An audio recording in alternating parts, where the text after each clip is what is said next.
My entitled boss stole my $1 million patent, fired me, and called my work garbage.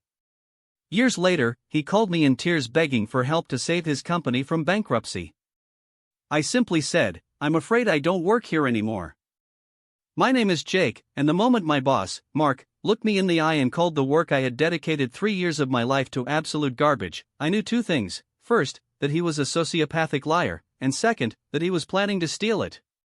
I just didn't realize how effective he would be at destroying my career in the process. Let me give you some background. I'm a systems architect. I built complex, high-speed trading algorithms and data management systems. About 7 years ago, I started working on what I called the black box.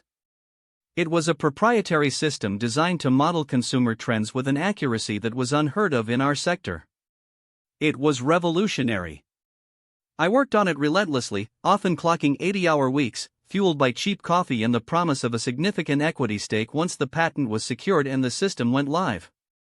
Mark, my boss, was the CEO of our small, burgeoning tech firm. He was smooth, charming, and utterly obsessed with image. He drove a vintage Porsche, wore suits that cost more than my annual rent, and treated every success like it was solely due to his brilliant leadership, even when he couldn't operate the coffee machine. The closer the black box got to completion, the more protective Mark became. He started asking me for constant updates, demanding access to the source code, and insisting on taking all client meetings related to the project. Initially, I brushed it off. Standard CEO behavior, right? But then the red flags started piling up like dirty laundry. First, he canceled the meeting I had scheduled with the company patent lawyer, saying he would handle the filing himself to speed up the process. Then, he started isolating me. He pulled me off all other projects, claiming the black box needed my singular focus, but in reality, he was cutting me off from my team. My colleagues started acting weird, avoiding eye contact. I knew something was wrong when my access credentials were changed without warning, requiring Mark's explicit approval for every major system commit. The end came swiftly.